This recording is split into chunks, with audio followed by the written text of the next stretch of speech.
see if I can.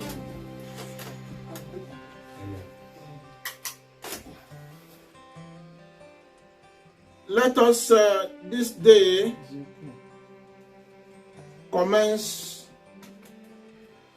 with what we had been talking about. We have been looking at the title that says Holiness and Sin, and we had in a way tried to define holiness as well as sin. And last week we did dwell on the characteristics particularly of holiness, and we have talked about a bit of the characteristics of sin. Now, we also said that if you hold to the part of holiness, which Yahweh is calling all of us, which is separating ourselves from sin, then we will do well and will be counted as members of his family. And how will you achieve holiness? You can't achieve holiness on your own. You have to depend. That is where faith comes in. When you are depending, when you are trusting on a power beyond you, and that power is your maker. Yeshua is given to us as our Messiah, as our Savior, whom we depend upon in order to overcome, in order to live a holy life, because he is the teacher of holy life. So he is the one we have to follow, because if we don't, the one that is fighting him is the giver or the releaser of the inducer of sin, which is Satan. Satan is warring against Yeshua. While Yeshua produces or gives us direction to follow holiness, Satan gives direction to follow sin, so that all that follow or go the way of sin will be his slaves, will be in his own family, and that is destructive. That is destructive. So this day we are going to look at this topic again, holiness and sin, part 3 of it. Today is part 3 of it, and we are going to look at what brings corruption, looking at the characteristics, looking at the works, as it were, the works of the flesh. From the works of the flesh, we read so much about it in Romans chapter 1, Romans chapter 2, and we have seen that in so many places, in Galatians, in the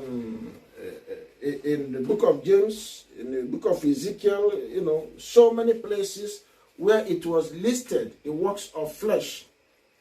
What brings about it? How does it come on board? Now, once you deviate from the Torah, from the law, from the word of Yeshua, the word of Yahweh, which is called truth, once we deviate from the word, the truth, then the person enters into what? Into sin. Because sin is breaking of the word, is severing, is departing, is keeping away from the law. Once you keep yourself away from the law, what it will result is you doing your own imagining things that are vain. Yahweh says, Yeshua said, is vain things, vain imagination. The heart will be corrupted. You'll be thinking that you are right. You'll be thinking you are doing good. You are thinking you are following the right thing, but all are what you have made up of. And who is the author of that? Satan is creating all those stuff in the person's heart, and the heart will become corrupt. Once the heart is corrupt, the heart will continue to sin. So the person will dwell in perpetual sin. Now, last week we tried to see that those who profess, particularly Satan, leave a lot of room for argument to contest that the way of sin is the way, is the right way. That the way of that sin, he wouldn't say that sin is the right way, but he will want to use deception, use trickery, use cunning, use all manner of evil, evil plot to make somebody fall on that way of his argument, which presents sin as a clean way of life, or as a pure way of life, a true way of life. So there is this argument that comes from this part of the sin that make holiness to look as a dirty rag. They think those who are following the holy way are the people that are breaking the law. Devil will want to twist the truth to make it look as if the truth is corruption, and want you to believe what he imputes in the person. Before you know it, lies, deception had taken place. What did he tell the disciples? When the disciples wanted to know what will happen in these latter days, how the trouble of this earth will begin, what will be the experiences of mankind, particularly their own position. Now Yeshua, before he started, he said to them, take heed lest no one deceive you, because the beginning of the trouble of the earth will begin from deception. That is how Satan started from Garden of Eden. Adam and Eve ran into the deception of Satan. Deception goes with lies. Deception is introducing lies or bringing lies or making lies to look as if it is truth. So that is deception. So once you believe that lie that is cooked and painted as if it is truth, once you believe it, then the person is hooked, the person is tricked, the person is brought down, the person is taken away from the sight of Yahweh and from the arm of Yahweh, and the person will be helpless. The person will be at the mercy of Satan. The person will be at the mercy of corruption. The person will be at the mercy of sin. Sin will enslave the person, change the person, and keep the person to a place of slaughter. So sin has brought serious argument that looks, or some supposition or proposition that look as if what it presents, even in the scriptures, are true. Now, sin has argued, I said this before we started, sin has argued that the law is cancelled. That is what sin is proposing or proposed in the scriptures, and has led as a commandment that people are taught. People are commanded not to care about the law again, the Torah. And once that is said, what will ring to your ears, because law they talk about is all about the first 5 books. And those first 5 books were given to them in the wilderness. The summary of it is the 10 Commandments. So the Torah, the 10 Commandments, once taken away, what is the scripture? You don't have scripture in your hands. Because from the Torah, scripture is written. Whether it is the prophets, whether it is the writings of the landmen, wise men like Solomon, like David, and so on. If you take away Torah, those will be relevant. So the Old Testament from Genesis to Malachi is all about Torah. And what was renewed, called the New Testament, is from the Torah. Was the Torah bad? Was it wrong? Was it defected? Was it corrupted? Yes, it was corrupted. But it wasn't evil. It wasn't unrighteous. It wasn't unholy. In fact, the book of Romans chapter 7 says it is righteous, it is holy, it is just, it is good. That is a confirmation. And that is what Old Testament also affirmed about the law. It said, those who do the law shall live by it. They shall live by it. The doers of the law shall live by the law of Yahweh. That is the way it goes. Ezekiel 20, verse 4 and 11 to 13. Ezekiel 20. Let us listen to Moses. To Ezekiel, who tapped from what Moses wrote concerning the law. Ezekiel chapter 20, I read from 11. Also, we read verse 13. 11 says, "And I gave them my statutes and showed them my judgments, which if a man do, he shall even live in them. You shall live in them." Galatians 3 verse 12 also repeated that. Now, verse 13. "But the house of Israel rebelled against me in the wilderness. They walked not in my statutes, and they despised my judgments, which if a man do, he shall even live in them. And my Sabbaths they greatly polluted. Then I said, I will pour out my fury upon them in the wilderness to consume them." So, the law, sin wouldn't want you to have anything to do with the law. So they concluded that it is cancelled by virtue of their Messiah. They said their Messiah is Christ, that Christ, by him dying at the stake or cross as they call it, that the law is cancelled. It's not written in this Bible. But they believe it, they preach it, and that's why they don't have anything to do with the Sabbath, which he asked them to do, to keep. They rebelled, they refused. That's why they don't know his name, breaking the third commandment. That's why they don't have anything to do with honoring parents. Today, the leaders, the government, the globalists are drawing children and the rest, causing them to rest in the hands of their teachers. The teachers teach them what government teach them, or tell them, or guide them to teach the children, so that the children will be allegiance to the government and not to the parents any longer. What does that tell you? Satan is saying, break the family, destroy the family. Then if you destroy the family, which is the nucleus of communities, the society, the nation, then you have destroyed the world. And that's why Yahshua said, those that destroy the world, when he returns, he will destroy them.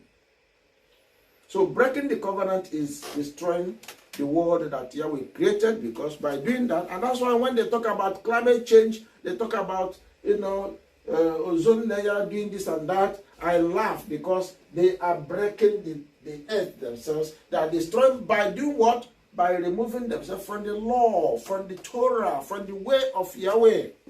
Because the way of Yahweh tells you how you live a clean life, a pure life. The earth will be clean. The atmosphere, everything will be clean if we live in obedience.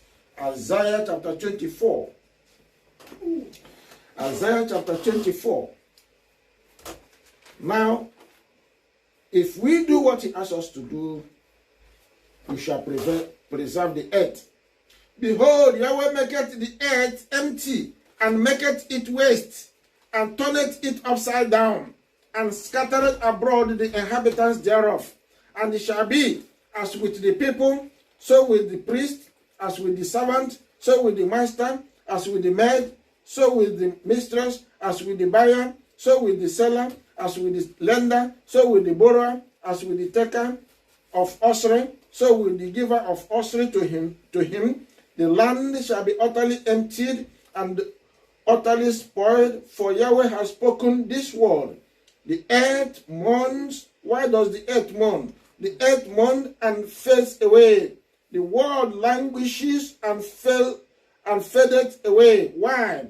The haughty people of the earth do languish. Why? Verse 5 says, the earth also is defiled. The earth is defiled under the inhabitants thereof. The human beings in it have defiled it. How? because they have transgressed the laws. Did you hear that?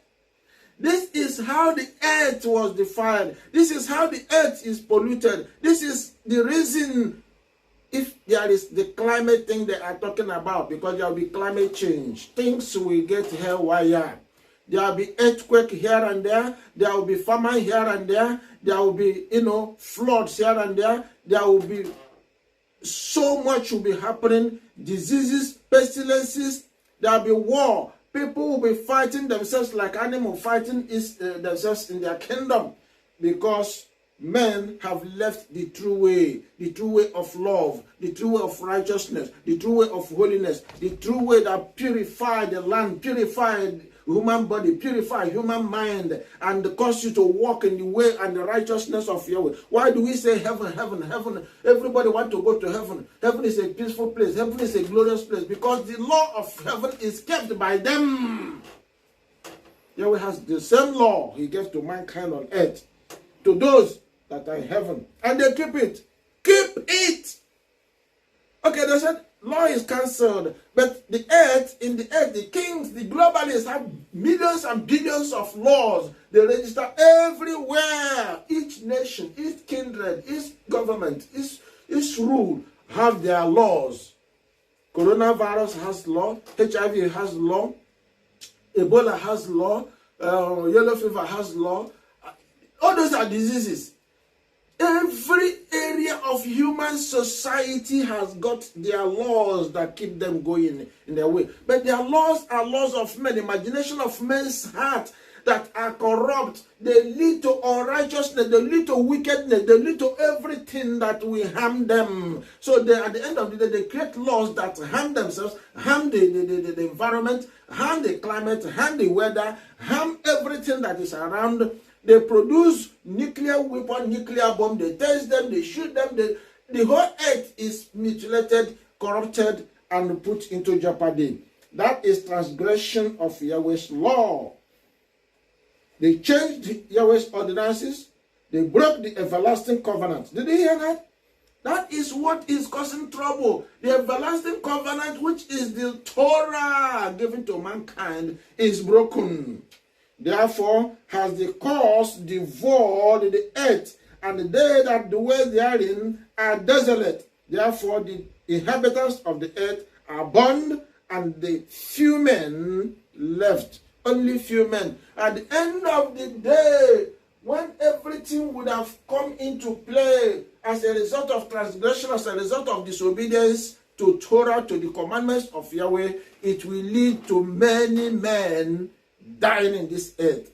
And because of their works are evil, wicked, iniquity is everywhere, they will produce so much weapons, so much evil things that will come from their hearts, that will cause people to be imprisoned, to be led into captivity, to led into destruction. A lot will happen. War everywhere. Matthew 24 says there will be war, there will be famine, there will be pestilences, diseases, there will be earthquake, there will be flood, there will be all these will hit the earth so hard because they transgress the law. Yahweh will allow them to happen because they intentionally left the way of Yahweh, of which if they had taken the way of righteousness, live a holy life, it wouldn't have happened. It wouldn't have happened. Leviticus 18, Yahweh's instruction is never taken or heeded. Yahweh's warning is never heeded by man. That's why man is about to suffer. Leviticus 18, I read verses 4 and 5. Ye shall do my judgments and keep my ordinances to walk therein. I am Yahweh your Father. Ye shall therefore keep my statutes and my judgments, which if a man do, he shall live in them. I am Yahweh. This was said in Ezekiel 20:11, Ezekiel 20:13, Romans 10:4-5, Galatians 3, verse 12. If a man do, he shall live by them, by these commandments, live by them, Do them, and shall be well with you. That is the promise of Yahweh. But men are saying, how can we obey him? How can we take to his instructions? Romans chapter 10, 4 and 5. 4 and 5. For Messiah is the end of the law. The end there is purpose. Purpose of the law. That is what Yeshua is. The Messiah. He is the purpose of the law for righteousness to everyone that believeth. 5. For Moses describes the righteousness which is of the law, that the man which does those things shall live by them. He called Israel and said, if you live your life in accordance to what Yahweh has given to you, based on this law, the Torah, you shall do well. You shall possess Yahweh's righteousness, because these are character of Yahweh. These are the ways of Yahweh, the way of holiness, the way of righteousness. And as if that wasn't enough, even after they sinned, not heeding to the warning, Yahweh had to send his son, made in his image. His son that is his word, his arm, his branch. He sent him. He is that seed that was promised to Abraham, that he will come to save his people from their sins. And he came, he said, okay, my people, turn this way. Follow the way of Yahweh. Follow the way of Torah. I am that Torah. John chapter 5, verse 39. He called them. The word you cite from the scriptures, it's all about me. I have come. Listen, pay attention. He said, because they didn't love the Father, they didn't know the Father, they forsook the word. They rejected the word. They rejected the call. He therefore told them, one will come.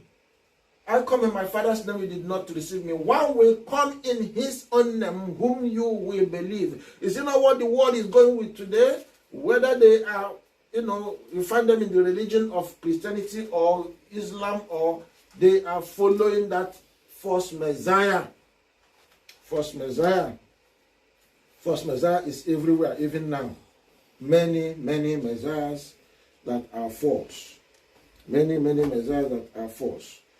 Right. Today we want to look at what I consider to be the characteristics,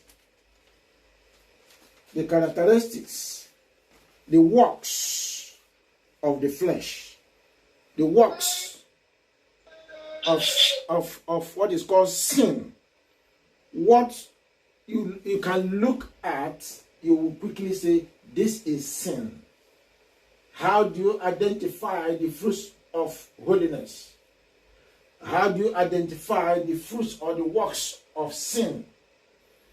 Last week we looked at those fruits of holiness, and we can associate those with following the commandments that we are given to Israel, commandments that we are given to all believers, not only Israel, but all those that believe. Now, in the same way, we look at what these works are that constitute sin, and how they drive human beings to where they are going. And what Yahweh says, that those who partake in them, what their end will be. What their end will be. So, I will tell you one thing you have to catch in all this we are talking about. Because the main word or the catchword is on Torah. Is your eyes in Torah or outside Torah? So your eyes must be, as Isaiah put it in Isaiah chapter 8 verse 20. He said it must be by the law and the testimony. The law is the Torah, the testimony is of the Torah, and if you apply yourself to it, you are not only the light of the world, you are not only the salt of the world, you are part of those that bring, lost people or people who are being lost into the light, into the righteousness of Yahweh. You are part of those who have been called to restore. So that is where our eyes is going to be. So when somebody is outside the Torah or the law, the person is on the way of sin. That is number one way of identify, how people or where people belong. In Galatians chapter 5, 13 to 21, it, issues or releases what constitutes sin. It tells us what constitutes sin. Galatians chapter 5, we read from 13. For brethren, ye have been called unto liberty, only use not liberty for an occasion to the flesh, but by love serve one another. You have been called into liberty. Look at that. The Christians believe they've been called into liberty. And the proposition of their liberty is the law is cancelled, therefore continue to confess the name of Jesus, continue to confess the name of Christ, and have faith in him. That way you obtain righteousness. That way you obtain key of holiness and you'll be part of the kingdom. That is the liberty they profess. But I read according to the Spirit that the liberty that is spoken about here is the liberty that comes from the law. When you do the law, remember it says, when you do the law, you shall live by it. You will possess life. Living by it is freedom. You will have freedom. You will have life. You will have protection. Leviticus 26, verses 1 to 13 says, if you obey my law, my commandments, and do them, the following blessings shall follow thee. Keep my Sabbath. Do not do idol. Do not do all those things that the Gentile world are doing. Then you will live in the land. You will live peacefully. You will live in the land. You will sow. You will plant. You sow. You will harvest. You will reap. You will benefit in all that you have planted. You will live. You will live peaceably in the land. Nobody, not even lion, not even animals, not even human beings will pursue you here and there. But if you disobey, do you hear that? That is Leviticus chapter 1, 1 to 13 for us. If you disobey, 14 to 45 will take over. And that will be destruction. He will deal with them 7 times, and after that 7 times they continue. He will deal with them again another 7 times. After that 7 times they disobey. He will multiply continually until he destroys them all. So we must be very careful when they are preaching peace, peace, peace, liberty, liberty. Ask what direction are they going?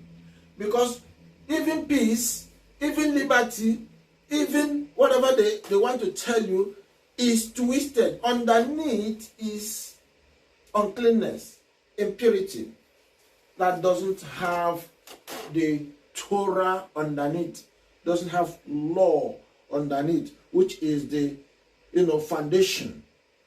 Because without obedience, there is no faith. You can't obtain anything whatsoever if you don't obey. If you don't obey, how will the master, how will your creator be pleased with you to lead you, guide you in the right way? He can't. Now, even talking about that liberty, let us listen to what James said.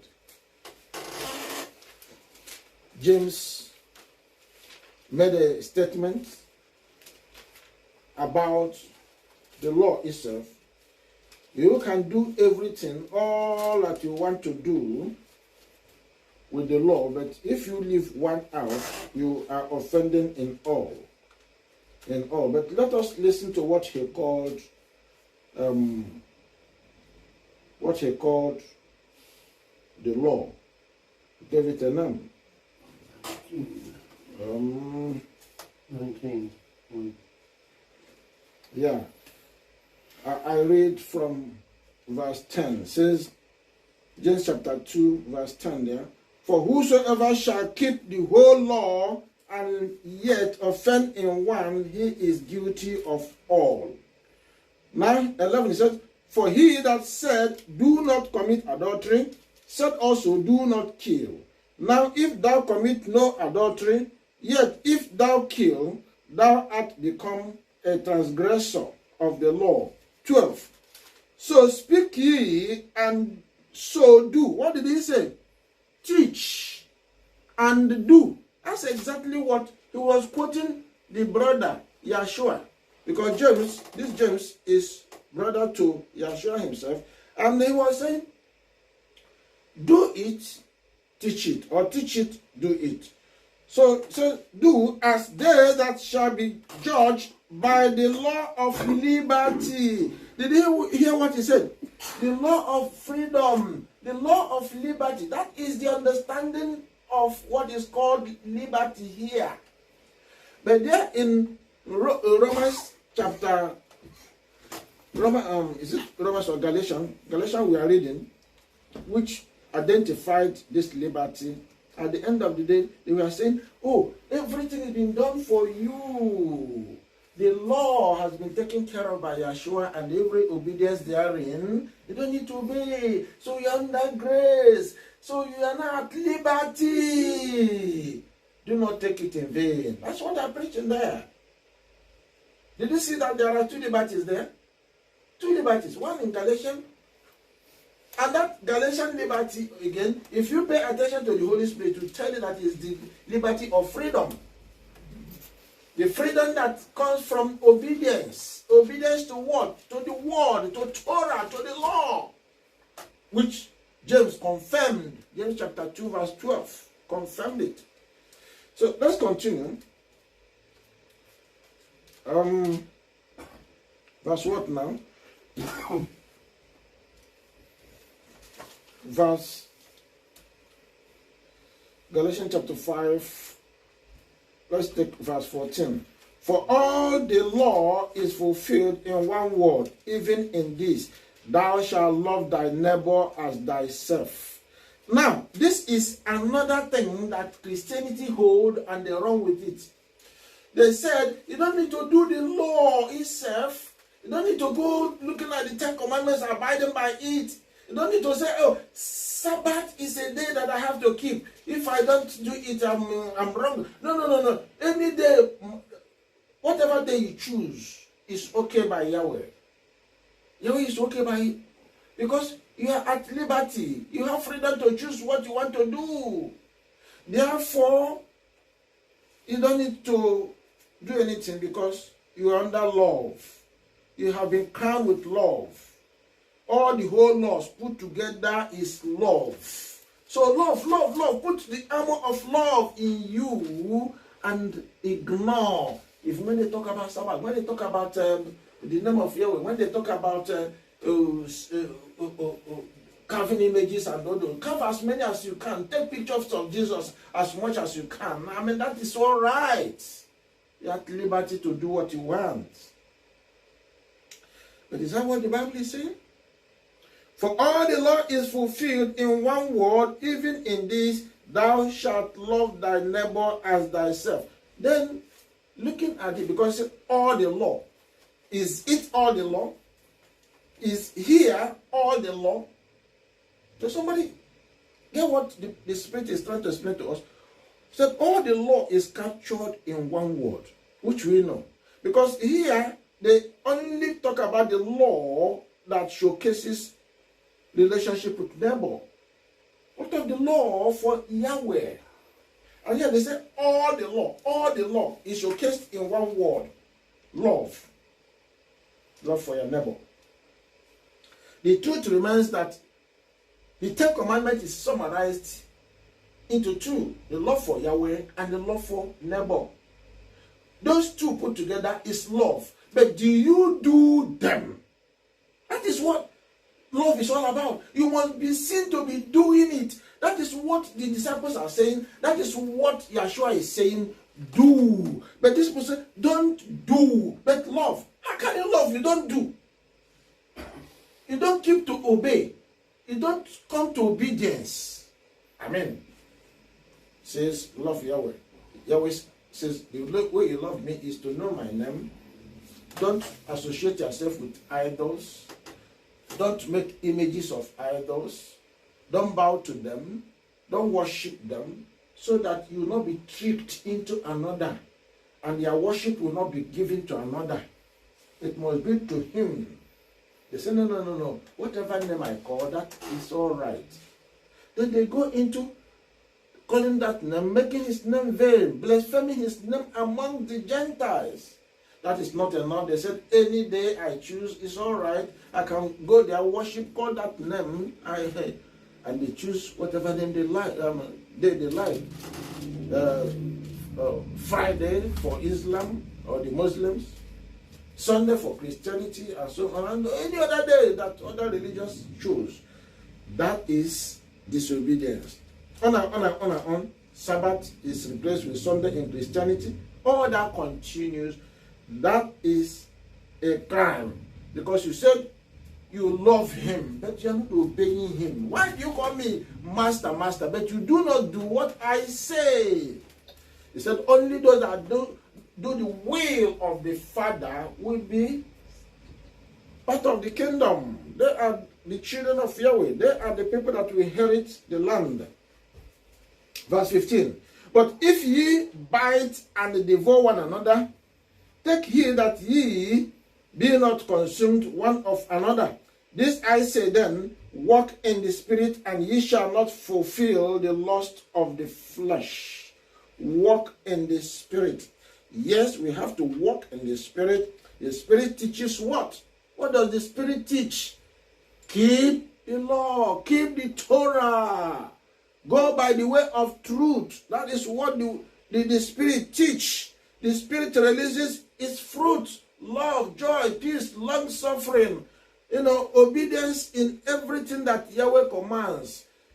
As he gives you wisdom, knowledge, and understanding to do what? To flow in his way, in his covenant way. That is what we are called to do. And that is what Spirit is helping us to fulfill. We walk the way of the Spirit. We are guided by the Spirit, not by flesh. We walk by faith, as the Spirit gives us all the fruits that are therein, so that we don't walk outside the guidance of the Spirit. So here they said, now you can walk by Spirit, but don't do what the word says. This is blaspheming. This is destruction. This is turning the world upside down, craving for their own imagination to do. At the end of the day, they lead people into falling in what is called flesh. Verse 17. For the flesh lusts against the Spirit. You see, the flesh, when man says no to obeying the law, he is controlled within the plane of flesh, within the body of flesh. And once that is happening, now the Spirit doesn't have hand in it. The Spirit doesn't guide the person into the truth. And what will happen to the person is rejecting Yahweh, rejecting his way, rejecting that covenant way, rejecting that, promised land that is for those who walk after the righteousness of Yahweh. For the flesh lusteth against the Spirit, and the Spirit against the flesh, and these are contrary the one to the other, so that ye cannot do the things that ye would. You wouldn't do what you want to do if you give in. If you fall to the flesh, to sin, you can't achieve the objective or the goal of the kingdom. You can't. But if ye be led of the Spirit, ye are not under the law. If you be led by the Spirit, if you be led, you will do what? You will dwell in the side or on the path of the covenant way, following Yahweh. And that is righteousness. That is holy, living a holy life. That is what he's calling us to do. But if somebody is outside, not doing, one allows himself to be controlled by flesh. Flesh hates doing, obeying the word. So once that happens, the person is on the side of what? Side of sin. And it is said that those people are under the law. That means they are rebelling against the law that is given. Now the works of the flesh are manifest, which are these: adultery, fornication, uncleanness, lasciviousness. In all these we ask ourselves, have I fallen in any of these? Am I in any of these? These are the works of the flesh. The flesh want to dodge. The flesh want to pretend. The flesh want to make you think, oh, you don't even commit sin. You are free. You are not under the law. You are under grace. Yes, under grace. You are above. You live above sin. You can't do sin. You can't operate in sin. But underneath, there are things that, because those silent action word, you said is cancelled. You don't do them. Then you find yourself what? Corrupted by the same sin that is saying you are all right. Now, we ask ourselves, have we fallen prey to these action words of sin? Action words of sin. Do not commit adultery, fornication, uncleanness, lasciviousness. Lasciviousness is filthiness. Anything that has to do with filth is lasciviousness. Idolatry, making images of objects of things by man. Witchcraft, hatred, variance, jealousy or emulations, wrath, strife, seditions, heresies, envyings. Do you envy another? Murder. Do you think, even thinking, or, nursing hatred, spirit of hatred, once it's in the heart of somebody, the person is a murderer. Or act of killing, murder. Drunkenness, revelings, and such like, of which I tell you before, as I have also told you in the time past, that they which do these things shall not inherit the kingdom of Yahweh. These are products. These are works of what? Sin. Sin. Sin, we say, don't walk, no walk, no walk. Don't remove your eyes from work. But sin will still bring you to walk. Work of what? Iniquity. Work of what? Sin. Work of what? Rebellion. Those are what is called the work or the fruits of the Spirit. They are powered by the spirit of Satan himself. People think Satan hasn't got any power. Well, they may say, okay, he has power, but it doesn't concern them because they are living above him. They are living above his imagination. By grace, they have outwitted him. But the same Satan has come underneath and said to them, look, do not put your eyes in the law. That alone destroys what their faith is. That alone is what is called a give out. We read in Romans chapter 1, 17 to 32. That talk about these sins and their consequences. These sins and their consequences. That those who do them, they will be liable to death. Yahweh will kill them. Yahweh will kill them. Romans chapter 1, we look at a few of them again. We read there before. It says, let me take it from verse 21. Romans chapter 1, 21. Because that when they knew Yahweh, they glorified him not as Yahweh. Neither were thankful, but became vain in their imaginations, and their foolish heart was darkened. Professing themselves to be wise, they became fools, and they changed the glory. That is, they changed the glory of the uncorruptible Yahweh into an image made like a corruptible man, and to birds, image of men, they bow to them, image of birds, image of goats, image of bulls, image of all manner of things, and four-footed beasts and creeping things they made, they bow to them. Wherefore Yahweh also gave them up to uncleanness through the lust of their own hearts, to dishonor their own bodies between themselves. You see how they fail. They believe that they are above keeping the law. They can't keep the law. You can't keep it. Oh, how can we keep it? Yeshua came, he did it all. He kept it. He obeyed all that we should obey. Therefore, we just need, just simple confess his name from our mouth and believe him. That's all.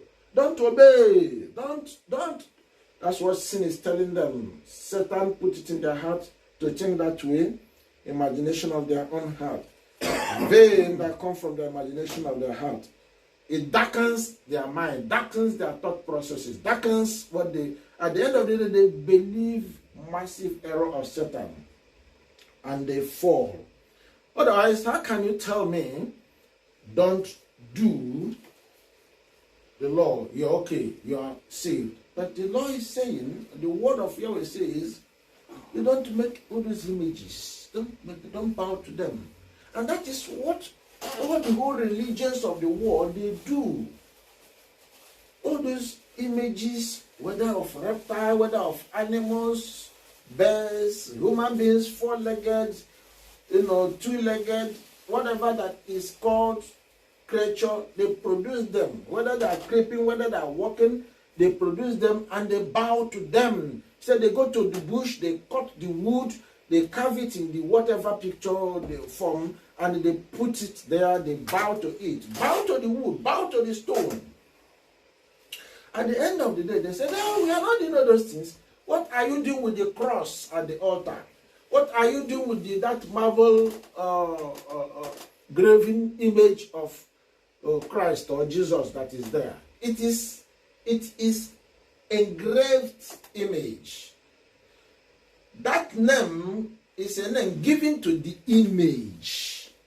So if you said, oh, you don't worship that object, the graven image, you go by the name. From where does the name originate? It was based on the image they made, they carved, they molded, that, they placed the name. So anybody that called the name or bow by that name, he's following or worshiping the image. That is the sense. That is the scripture. That is why it is a second commandment. Yahweh made it clear that we should not bow to them. We should not make ourselves any graven image whatsoever. Exodus chapter 20. I read from verse 4. Exodus chapter 20. That is clear enough. It says from verse 4. Thou shalt not make unto thee any graven image or any likeness of anything that is in heaven above, or that is in the earth beneath, or that is in the water under the earth. Do not. These are images that human beings made. Satan put it in their heart to think on that vain way of life, and they created them. Thou shalt not bow down thyself to them, nor serve them, for I, Yahweh, thy father, am a jealous Yah, visiting the iniquity of the fathers upon the children unto the third and fourth generation of them that hate me. And look at what Satan did. said to them, don't mind what Yahweh says, put away your eyes, image. Do you know that where Christianity originated, Roman Catholic, that designed this image, put it and named it Jesus, that something was seriously designed by the Gentile Christianity in order to move away from the covenant way, from the true way. Because he always said, no nation in this earth call him or serve him except Israel. And that's why I said Israel is my firstborn. Israel is given the oracle. The commandments of Yahweh was given to them. The law of Yahweh was given to them. Romans chapter 3 verse 2. John chapter 4 verse 22. He said salvation is given to them. And he said Yeshua came from them. Do you know, read for me Romans chapter 9. Romans chapter 9 verse 4 and 5 said the law, the covenant was given to Israel. And also that Yeshua was given to them. Yeshua came from them, the loins of Jacob, loins of Israel. Yeshua came from them and he is their Messiah. So if Jesus is from Jew, from Israel, how come Jesus, that is from Greco-Roman Catholic Christianity, and at the end of the day, you are telling me that he is Messiah? But we have the biblical Messiah. Which one do you believe? Are they two? They are not two Messiahs. Only one Messiah is given to mankind, according to the scriptures, to save mankind from their sins. But Jesus, which is an image, and that's why Yahweh says, do not do any image, because religions of the world go after image. They use image to propagate their gospel. So which religion use object or demonstrate or worship via object? All religions of the world, except the Israelites who belong to him, who follow his covenant way. They are the only people that go by the way of Yahweh. And Yahweh doesn't use object or images. He doesn't. He doesn't. Read it for me. Romans chapter 9, 4 and 5. Who are Israelites? Who are Israelites? To whom pertaineth the adoption? To whom Yahweh gave the adoption or brought and to himself. And the glory, and the covenant, and the giving of the law, and the service of Yahweh. And the service of Yahweh, they serve Yahweh. Are they not Levites? Is it not from Levites he called the priests? Is it not from the priesthood, office of the priesthood, that Yeshua stepped in and said, look, we are not doing it the way that we save humanity. I have come to take that assignment given to me, the very seed. He became our high priest today. He is from Israel. Okay, read it for us there, verse 5. Whose are the fathers? Who are the fathers? And of whom, as concerning the flesh, Messiah came, who is over all, Yahweh, blessed forever. Who is over all? Now, Yeshua came from them. If you read it very well, it tells you that Yeshua came from these fathers, Abraham, Isaac, Jacob, down to David, and so on. And that is Israel. That is Israel. Let me read that verse again, verse 5.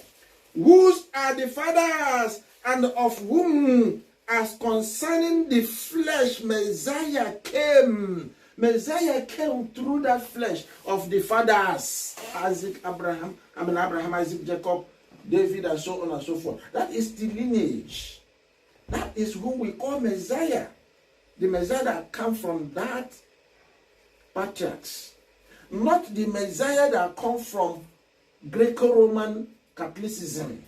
No. That is another one that is fighting. That is one that is so disorganizing the truth and making people hear a different message. Message of grace. Message of faith.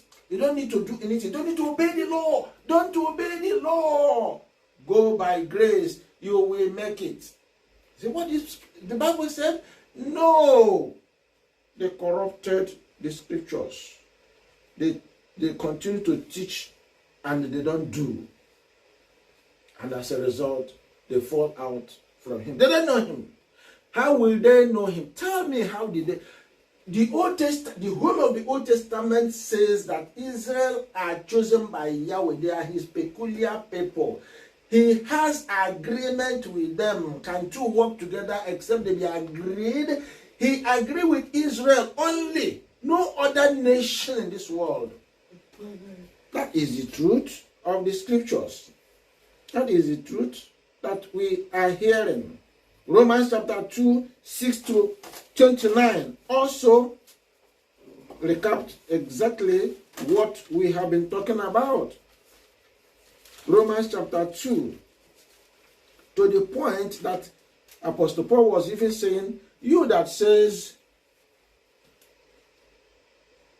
you are doing the law, you are, not covetous, you are not stealing, you are not, committing adultery and all those stuff. So you yourself teaching, do you do those things? So even when we teach people, when we correct people, when we align people in the covenant way to do the truth, do we ourselves do those things that the scripture commands us to do? If we don't do that, and we tell even people, those people you tell to do, if they're obedient, they do, they will enter into the kingdom, but you yourself will be taken away. So we must do. It's not only saying it, it's not only reading it, but we must read, absorb it, teach it, do it ourselves. That way, Yahweh will stretch his hands and bless us with his blessing. 1 Corinthians chapter 6, 9 to 10. 1 Corinthians chapter 6, 9 to 10. Junior, open to me Ephesians chapter 5. You read 3 to 7 after I finish this. 1 Corinthians 6, 9 to 10. We are still looking at the works of the flesh, which is sin. Characteristics of sin, uncleanness. We are still tracing it, and we are still establishing how it evolves, how it comes on board to tackle us and throw us down. It is by deception, Satan's trickery, Satan's ploy, Satan's tactics of coming gently to speak as if he's speaking the truth, but inwardly it is falsehood, lies, planting lies underneath, making you to believe that those lies are truth. Deception. So if you understand how these things, Satan works these things, use them as tools, we will escape. 1 Corinthians, I'm reading from chapter 6, 9 to 10. Know ye not that the unrighteous shall not inherit the kingdom of Yahweh? Who is unrighteous? Somebody that does not do the law. He's wicked. Bible calls him unrighteous. Bible said he's wicked. Bible said he commits iniquity. Bible said that person is lawless. Those are the workers of iniquity. They will love the man of sin, the lawless man. They will love the son of perdition. They will love the beast when he emerges. Because when he comes, there's no two ways about it. They will flock with him, they will worship him, they will bow to him.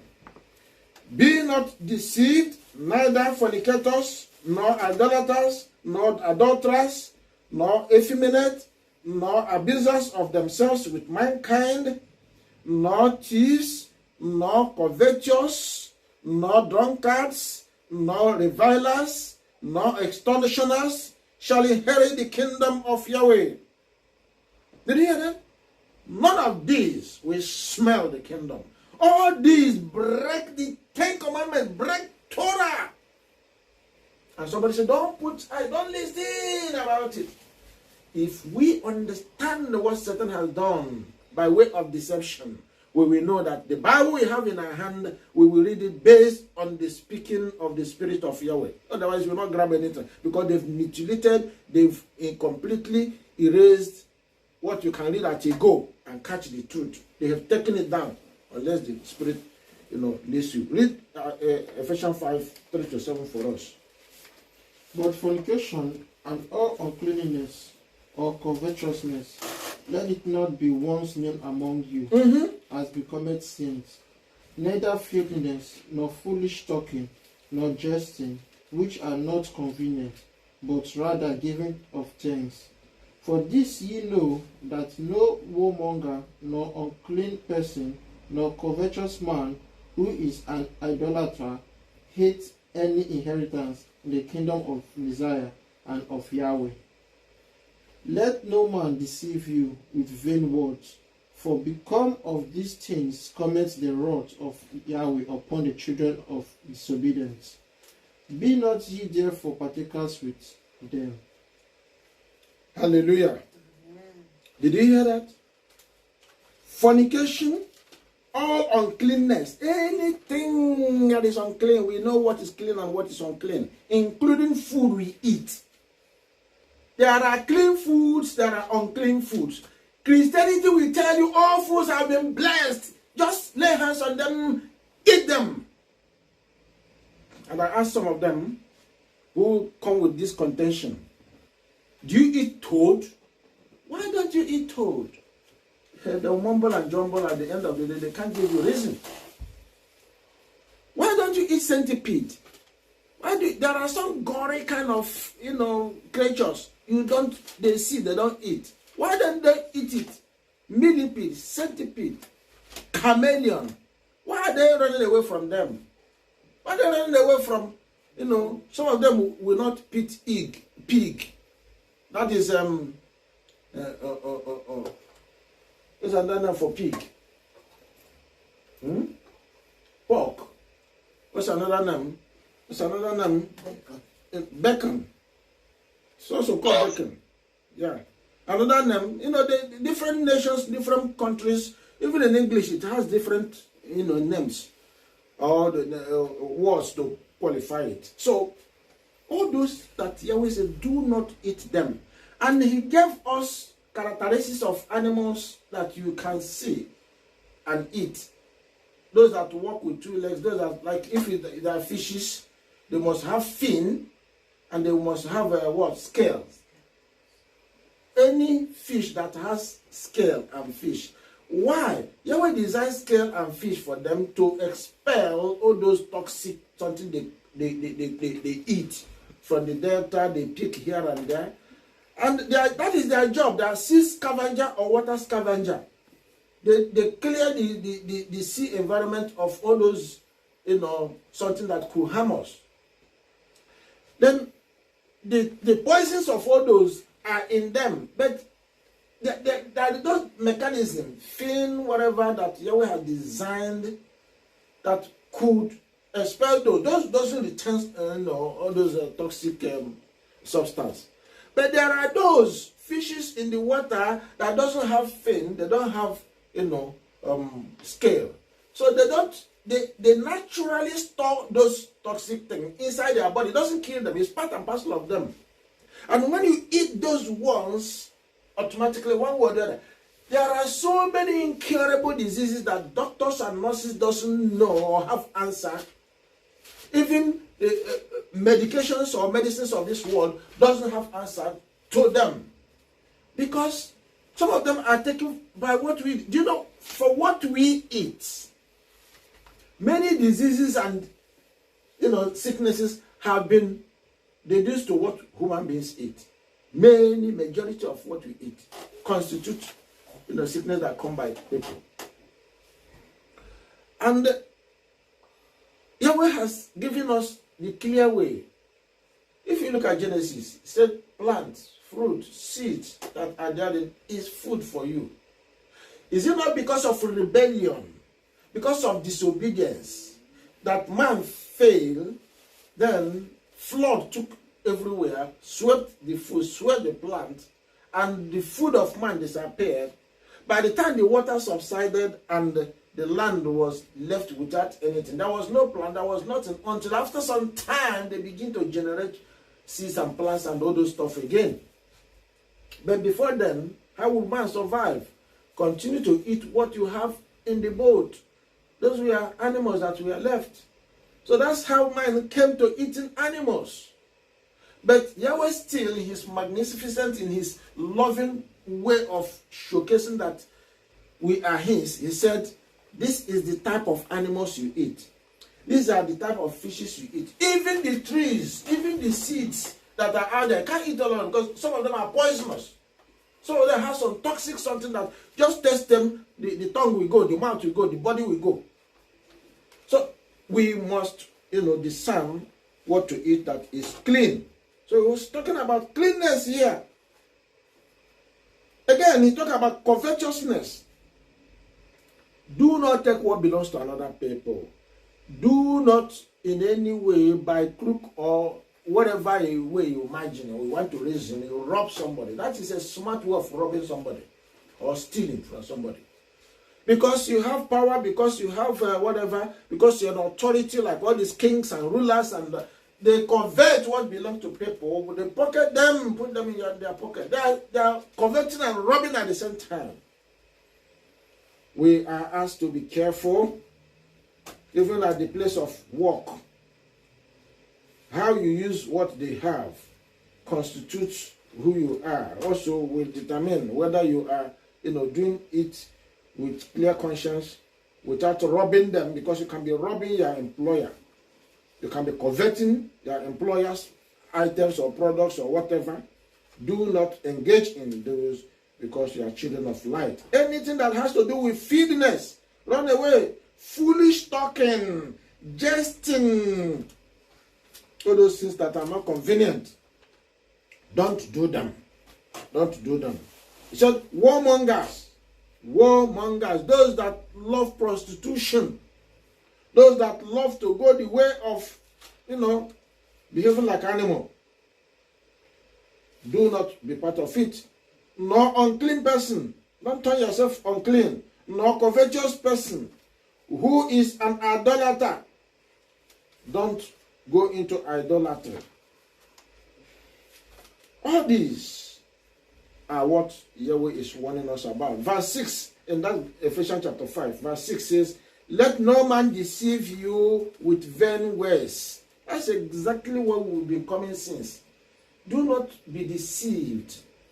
Do not be deceived. Let no man deceive you. With what? With vain words. Vain words are words that are outside the law. Anything that is not in and within the law or testimony of law is vain. Is vain. For because of these things, because of lawlessness, because of them going the way of vain, using imaginations and thoughts of their own heart, they are into Yahweh's wrath. They are children of disobedience, and they will go in for that. So verse 7 says, be not ye therefore partakers with them. All the people that do this, do not be partakers with them, or the person will be cut off. Read Jude 1, 4 and 5 for me. Jude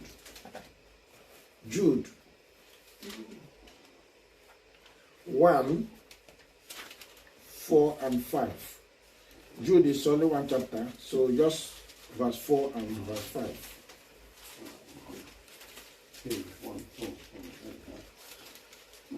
Now what did Jude say? What did he tell us concerning warning on deception of Satan? Yeah. Now let us hear. Jude is gone. For that certain men crept in unawares, who were before of old ordained to this condemnation, wicked men, turning the grace of our Yahweh into lasciviousness. Right. And go on. And denying the only sovereign Yahweh and our Master Yeshua. Jude, thank you. Jude here is by person brother of James. Jude and James were brother to Yeshua. So they are speaking, both James, we read about earlier in chapter 2, and Jude here is speaking authoritatively as one that sat with the Messiah, with our master. And he is telling us what we must do. In our midst, we must be very careful, because those that corrupt are not coming from outside. But those that with us, they mix with those outside, and they receive tutorial, they receive knowledge from those who hear from Satan. Their mind is poisoned. Before you know it, the poison, the venoms, the toxins in them begin to pour in the midst of the congregation, in the midst of the assembly, and they are corrupt. That is why he said, men crept in. Apostle Paul, we said, in your midst, in Acts chapter 20, he said, men from within you, in your midst, will come and will poison, will pollute the assembly, will pollute. The world will be made lawless. The world will be polluted. The world will be, made in a way that at the end, Yahweh will reject you people. Yeshua said, if you do not shine, he will come and remove his candlestick in your midst. So if anybody brings anything that causes pollution, or will make the assembly to be defiled, Yahweh will remove his son. The presence of Yahweh by his spirit will go, and that assembly will live in darkness. And they will wallow in darkness, thinking that they are still professing him. He is gone. And before they knew it, they will be facing him, facing judgment. So for there are certain men crept in unawares, who were before of old ordained to this condemnation, wicked men turning the grace of Yahweh into lasciviousness. The grace of Yahweh, they turned it. They took what is called grace, the real grace, grace that came from Yeshua via his spirit, who poured his spirit inside us, that we will be obedient to Yahweh's commandments, Yahweh's law. They took away that grace and gave them what is called ceremonial grace. Grace that you put in your tongue. Grace that you put as whatever. And he said, by that, they will make it into the kingdom. No obedience is attached. No loyalty to Yahweh, because they don't know him. Look at what Jude said there. Having done that, said, they cause lasciviousness, denying the only sovereign Yahweh and our master, Yeshua Messiah. When they come to you, they make you believe that, even if you use image or it doesn't use image, or it doesn't matter, whatever day you like, you are denying Yahweh. Because that is the first part of call. The first commandment is all about Yahweh. The second commandment is all about Yahweh. The third commandment is all about Yahweh. The fourth commandment is all about Yahweh. Even the fifth commandment is all about Yahweh. And somebody is telling you, you have a choice. You are at liberty because grace has come. Do whatever that pleases you. James said the person will be in trouble. I will therefore put you in remembrance, though ye once knew this, how that Yahweh, having saved the people out of the land of Egypt, afterward destroyed them that believed not. Who did Yahweh destroy? They that believed not. What didn't they believe? What is that they didn't believe? They didn't believe in the commandments he gave them. They didn't follow him on his commandment. Because if you believe in him, it must be the commands he gave. It must be his Torah. That is how you believe in him. You don't believe by saying, the one that is sitting in heaven, the one that has throne in heaven, I believe you. Just like that, you believe him. Then what did he ask you to do? Doing what he asked you to do is doing his will. Doing his will is obedience. And it will be counted unto you as a faithful servant. That way you are faithful. That way you are righteous. You can only be righteous if you live in obedience. Now, we look at 2 Timothy 3, 1-5. We are concluding quickly.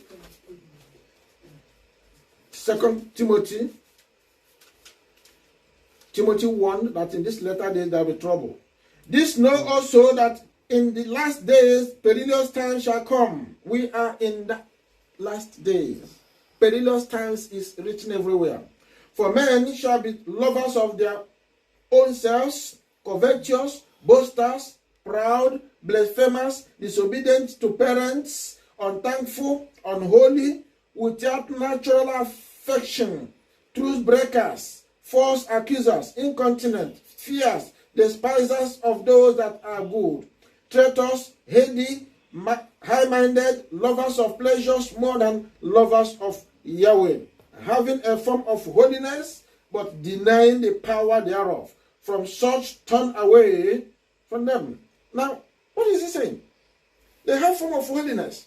Yeah, they come, they preach to you, they say holy, holy, and all that. At the end of the day, they don't do. That is having form of holiness, but denying the power. The power there is doing what he says do, so that you will also be equipped by the power of the Holy Spirit to continue to do every now and then. Because without equipping you by the spirit of the fruits, you can't do, you can't continue either. So that is warning again to us in these latter days. In these latter days, there will be trouble for all that intentionally rebel against the truth. What did he say in 2 Timothy chapter 2, 19? 2 Timothy chapter 2, 19. Let everyone that name the name of Yahweh, the name of our Father, the name of, or who follow Yeshua today, let everyone that name Hamashiach, who name the name of Yeshua, let him depart from what? From iniquity. Let him depart. If you call the name of Yahweh, because it's not enough that you profess to be a follower of Yeshua. You may be professing, may be following him, but you have not spiritually and physically removed yourself from iniquity, from lawlessness, from breaking his commandments. Stop breaking his commandments. That's what he's saying. Let us depart from breaking his commandments. Let us depart. I want to ask you to read Hebrews 10, 23 to 31, Hebrews 10, 26 to 31, and Hebrews 12, 1 to 29. Now, that ties us to do what? To Yeshua. This Hebrew 10, 23 to 31 commands us to look unto Yeshua and to do what? To have faith in him and never tread on his word. Because treading on his word or denying him or not serving him by his name, we mean what? We mean nailing him to the stake. Will mean, trampling his works, trampling his blood. And it says, if somebody was judged in the days of Moses by 2-3 witnesses, how much more sorrow, how much more terrible it will be for somebody who come and trample upon the blood of Yeshua. What did the blood do? He came, he gave us his blood, that we may do what? We may obtain mercy from Yahweh, we may be reconciled to Yahweh, and we may be empowered to obey the voice and the commandments of Yahweh and be in relationship with our Father. Return back to our Father. That is what the blood did for us. He gave his blood, he gave his life, that we might come back, we might repent and return to him. And somebody is insisting it is by grace, it is by faith, not by any obedience, not by any works. And he said, I know your works. What is your work for him? He says he knows. If you are doing good work, he knows. If you are doing, evil work or work of iniquity, he knows. At the end of the day, based on whatever work you are doing, the person will be judged by that. Person will be judged by that. And Ezekiel chapter 18:20, he says, anybody, any soul, any being, any individual who will sin will be done what? Will die in his sin. The person will be judged based on his sin. The word he teaches us, the word he gave to us, the Torah he gave us will be the judge when Yeshua returns. All those that insist in disobeying his word, he said he will destroy them because they are the people that pollute the earth. Any disobedient person, any person that says the word is been done, Yeshua has done it, Yeshua has fulfilled the whole word, the whole law, therefore he did not do anything, the person is a destroyer of the earth. Because he said, if you love me, keep my commandment. I have done it. I have obeyed the Father's law, Father's commandment. I have the Father's love. Do what I did. And John says, if you said you love him, if you said you follow him, walk as he walked. We are commanded to follow his example. We are commanded to follow his way. We are commanded to obey and abide in the word that Yahweh gave to us. So that when he returns, when he comes back to count and to get his people ready to go back to the land and possess the land forever and ever, you will not be found wanting. That is the message of Yeshua. He came to make us ready. He came to prepare us for the kingdom. He came that we might be, made children, sons and daughters of Yahweh. Whether you are an Israelite or you're a Gentile, it's all about those now that profess to follow Yeshua and do what he commands us to do via the word or the law of Yahweh. If we do that, then we'll be counted worthy, we'll be counted sons and daughters who have been given the kingdom and whom he is coming back to rescue and to hold into the new heaven and the new earth. Are you preparing for the kingdom? Are you preparing to make it? Because the rain will soon be falling. Enemy is mustering all his muscles. They are doing everything. If you pay attention to a bit of politics of America today, they are changing the school system. They are at war. There is what is called, the Republican and the Democrats. They are fighting, will you call it, word of mouth, fighting themselves in terms of it must be this way. These people are saying it must be the other way. The good and the bad, if you look at it, are fighting themselves there. The Democrats want to change the school system. That it is critical race theory, something, that they said schools will be teaching now. And the conservatives or the Republicans have seen it and said, oh, this is a wrong way of life. It will change what they believe. It will change their law. It will change their constitution. And once that is done, it will take away the minds of children from, what obtains. And there will be hatred in the land. And that will, this is seed of discord. Satan knows what he's doing. He's planting it. He's creating it everywhere. You look at the cancel culture in America, it's cutting across the world. I read something. Somebody sent something over the WhatsApp recently, where in Ghana, BBC was interviewing one of the ministers after they promulgated a law that nobody will go the way of homosexual or gay or whatever. And the BBC lady was saying, oh, why do you hinder the people from making a choice, having a liberty, free way of life? They have choice. You don't have. You are standing against the international law. You are standing against United Nations law, and even you are standing against the Bible. And the man took him up, and took her up and finished her. Even from the Bible she was trying to quote, the man leveled her.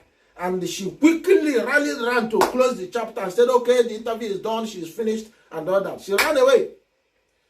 I love what Ghanaian government did. I love what the minister who challenged that lady, because All they are trying all over the world is to make the world to believe that the Bible is no longer relevant.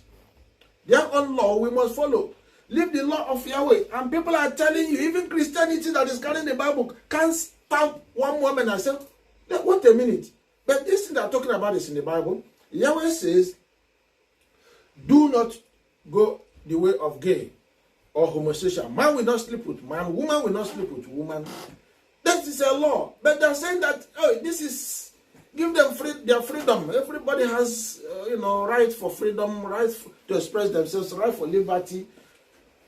Then what Yahweh says, if you do that, you will hinder your own body, you will corrupt your own body, and you will corrupt the earth. You will corrupt, even the relationship you have with him is finished. And the same people who profess this, the way of truth, clap for them and say that is the way to go. At the end of the day, everywhere is messed up. May Yahweh deliver us all. May Yahweh help us not to be part of this agenda, to say this kind of evil when they are crisscrossing it, passing it on, teaching it to everybody. May we never be part of them. May Yahweh deliver us and continue to support us with his spirit, and may he lead us at the end into the kingdom, so that we will be inheritor of the promise that was made to Abraham, Isaac, Jacob, to David, to Yeshua. Because he is the seed. He's coming to give Israelites the land. The land. That is what is remaining. As this land is being prepared to be given back to Israel, because there will be trouble, there will be trouble. The world will get into critical moment of confusion, problems, killing, earthquake, sicknesses, diseases, and all that, because they wouldn't want Yeshua to achieve that. That's why everywhere will be in, kind of thrown upside down. Now, Yeshua will still come and deliver his people. We are praying that we will not miss that promise. We are praying that the final rescue of human beings, final restoration of life, restoration of righteousness of Yahweh on earth, may we be part of it. May we not miss it. And may we be obedient. In the name of Yeshua. Thank you, Father, for hearing your children. In Yeshua's name we pray. Hallelujah.